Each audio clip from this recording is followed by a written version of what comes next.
नमस्कार दोस्तों, कैसे हैं आप लोग। स्वागत है आपका अपनी ज्ञान की खिड़की में। आज ज्ञान की खिड़की में हम बात करने वाले हैं कंप्यूटर नेटवर्क डिवाइस मॉडेम के बारे में। तो आज की वीडियो में हम 4 चीजें डिस्कस करेंगे। सबसे पहले हम बात करेंगे कि मॉडेम होता क्या है और कैसे काम करता है। इसके बाद बात करेंगे इसके फीचर्स के बारे में, फिर हम बात करेंगे इसके टाइप्स के बारे में और सबसे लास्ट में हम डिस्कस करेंगे इसके एडवांटेजेस और डिसएडवांटेजेस के बारे में। तो आइए बिना किसी देरी के हम अपनी वीडियो की शुरुआत करते हैं और सबसे पहले बात करते हैं कि मॉडेम होता क्या है। मॉडेम का फुल फॉर्म होता है मॉड्यूलेटर डैश डीमॉड्यूलेटर। जो मॉडेम बना हुआ है इन्हीं दोनों के कॉम्बिनेशन से बना हुआ है।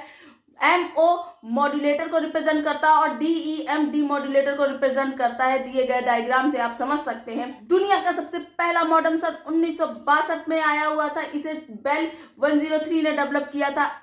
अब मॉडेम का यूज कंप्यूटर को केबल या टेलीफोन वायर से डेटा को ट्रांसमिट करने के लिए किया जाता है। मींस मॉडेम की हेल्प से सिग्नल को डिजिटल से एनालॉग और एनालॉग से डिजिटल फॉर्म में कन्वर्ट किया जाता है। दिए गए डायग्राम से आप समझ सकते हैं कोई कंप्यूटर ए है जो कंप्यूटर बी को कोई डेटा ट्रांसमिट करना चाहता है, तो जो भी डेटा का ट्रांसमिशन होता है वो सिग्नल्स के फॉर्म में होता है। और ज्यादातर कंप्यूटर किस पर काम करते हैं, डिजिटल सिग्नल्स पे काम करते हैं।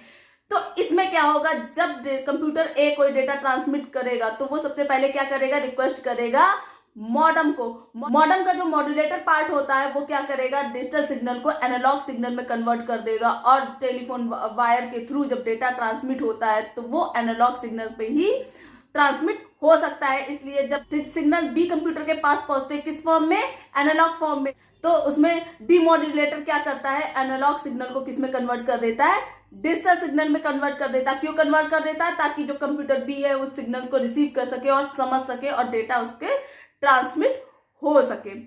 अब ये तो बात हो गई हमारी मॉडेम की। इससे आप समझ सकते हैं कि मॉडेम होता क्या है। मॉडेम में मेन 2 पार्ट्स होते हैं। कौन कौन से होते हैं, मॉड्यूलेटर और डीमॉड्यूलेटर। मॉड्यूलेटर हमारा क्या करता है, डिजिटल सिग्नल को एनालॉग सिग्नल में कन्वर्ट करता है, जिसको क्या बोलते हैं, इस प्रोसेस को क्या बोलते हैं, मॉड्यूलेशन। और डीमॉड्यूलेटर क्या करता है, हमारा एनालॉग सिग्नल को डिजिटल सिग्नल में कन्वर्ट करता है। इस प्रोसेस को क्या बोलते हैं, डीमॉड्यूलेशन। अच्छा, जब सिग्नल की स्ट्रेंथ वीक हो जाती है तो जो मॉडेम हमारा क्या करता है, उसको इंप्रूव करता है। मींस उसकी स्ट्रेंथ को इंक्रीज कर देता है। अब इसके बाद बात करते हैं हम इसके फीचर्स के बारे में, मॉडेम के फीचर्स के बारे में। तो सबसे पहला फीचर्स तो हमारा इसका होता है ट्रांसमिशन स्पीड। मॉडेम की जो ट्रांसमिशन स्पीड होती है वो हाई होता है।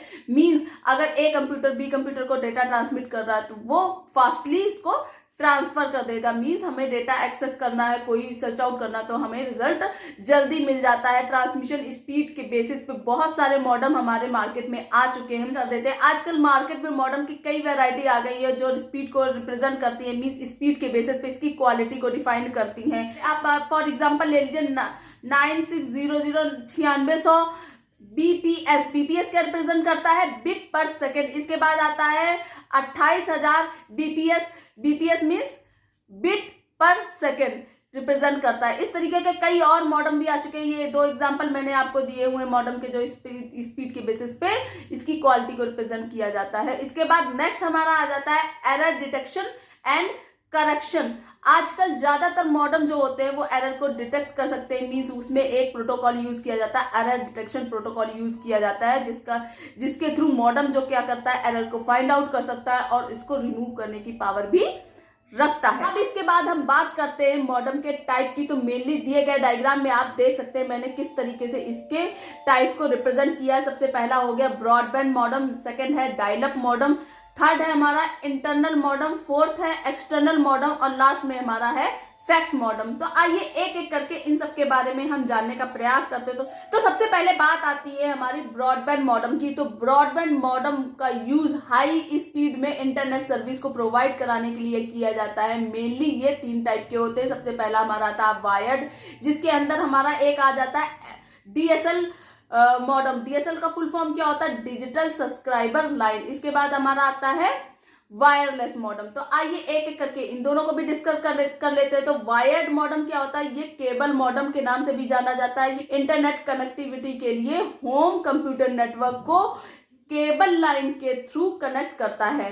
और जो डीएसएल होता है वो क्या करता है, डीएसएल जो होता है इंटरनेट कनेक्टिविटी को फोन लाइन सर्विसेज के थ्रू कनेक्ट करता है। मींस वायर्ड और डीएसएल में सिर्फ इतना ही फर्क होता है, दोनों वायरिंग के थ्रू अटैच होते हैं, लेकिन जो हमारा डीएसएल होता है वो फोन लाइन सर्विसेज का यूज करता है। इसके बाद नेक्स्ट आता है हमारा wireless broadband modem. Wireless broadband modem जो होता है 3G 4G या 5G सेलुलर इंटरनेट सर्विसेज से कनेक्ट होते हैं। इन्हें यूजुअली हम मोबाइल हॉटस्पॉट के नाम से भी जानते हैं। इसके बाद नेक्स्ट आता है हमारा dial up modem. Dial up modem को डायल अप नाम से भी जाना जाता है। इसे हम डीएसएल के नाम से भी जान सकते हैं, क्योंकि डीएसएल में भी हमारी क्या होती है, फोन लाइन का यूज किया जाता है कनेक्टिविटी के लिए। इसी तरीके से डायल अप मॉडल में भी हमारा फोन लाइन का यूज किया जाता है कनेक्टिविटी के लिए। उस समय जो हमारा जो फोन मॉडम होता है वो किसी एक्टिव फोन लाइन से कनेक्ट होना जरूरी होता है। मॉडम को कनेक्ट करने के दौरान यह फोन को पिकअप कर दूसरे कंप्यूटर पर डायल करेगा और कनेक्शन क्रिएट करने के बाद कंप्यूटर में हम इंटरनेट सर्विसेज को एक्सेस कर सकते हैं, इंटरनेट को यूज कर सकते हैं। अब इसके बाद आती है हमारी इंटरनल मॉडम की बात। तो ये जो इंटरनल मॉडम होता है ये कंप्यूटर में इनबिल्ड होता है। मींस ये पहले से ही इसमें सेव होता है, इसमें स्टोर होता है। ये सर्किट के फॉर्म में सर्किट बोर्ड के फॉर्म में कंप्यूटर सिस्टम में स्टोर होता है। ये सिस्टम में इनबिल्ड रहता है। इसके बाद आती है हमारी एक्सटर्नल मॉडम। एक्सटर्नल मॉडम जो होता है हमारा एक बॉक्स के फॉर्म में होता है जो कंप्यूटर सिस्टम से बाहर होता है और वायरिंग के थ्रू कनेक्ट किया जाता है। वायर हो गया, सिंगल पोर्ट हो गया, फायरवॉल पोर्ट हो गया, इसके द्वारा ये कंप्यूटर से कनेक्ट किया जाता है।